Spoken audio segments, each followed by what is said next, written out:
উত্তরবঙ্গ প্রাণে হৃদয়ে মনে আছে। 10 সপ্তাহের মধ্যে আমার মনে হয় 5টা থেকে আসা হয়ে গেল।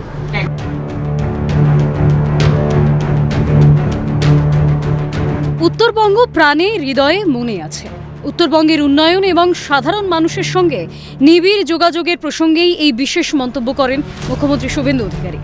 এবার উত্তরবঙ্গ তথা রাজ্যের লক্ষ লক্ষ চা শ্রমিকের আর্থ সামাজিক উন্নয়নের ঘোষণা রাজ্য সরকারের। তৎকালীন তৃণমূল সরকারের আমলে বন্ধ হয়েছে একের পর এক চা বাগান, ধ্বংসের মুখে এগিয়েছে চা শিল্প। রাজ্যে পালাবদল হতেই তৎপরতার সঙ্গে বন্ধ থাকা চা বাগান খুলতে প্রয়োজনীয় পদক্ষেপ গ্রহণ করেছেন মুখ্যমন্ত্রী। শ্রমমন্ত্রী অর্জুন সিংকে চা বাগান খুলতে পদক্ষেপ গ্রহণের নির্দেশ দিয়েছিলেন।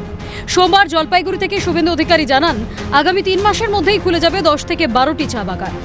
বন্ধ চা বাগানের জন্য বরাদ্দ হয়েছে প্রধানমন্ত্রী চা শ্রমিক যোজনায় 330 কোটি টাকা, যার ফলে রাজ্যে কাজের অভাব হবে না।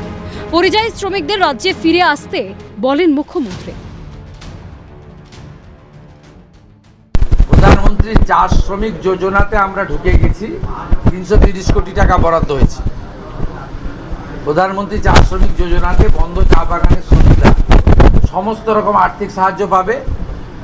আর যে 25টা বাগান বন্ধ আছে, ইতিমধ্যে শ্রমমন্ত্রী অর্জুন সিং এবং এখানকার টি বোর্ডের চেয়ারম্যান মিস্টার মুরুগান তারা ব্যবস্থা নিয়েছেন।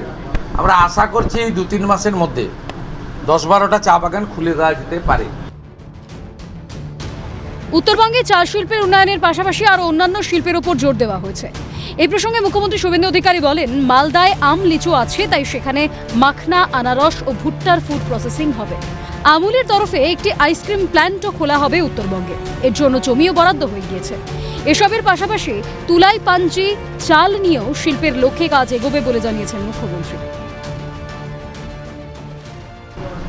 পরিযায়ী শ্রমিকরা ফিরতে শুরু করুন ধীরে ধীরে। এর সঙ্গে উত্তরবঙ্গে অনেকগুলো ইন্ডাস্ট্রির পরিকল্পনা আমরা নিয়েছি। আমাদের ওদিকে যেমন মালদাতে আম লিচুর ফুড প্রসেসিং ইউনিট হচ্ছে।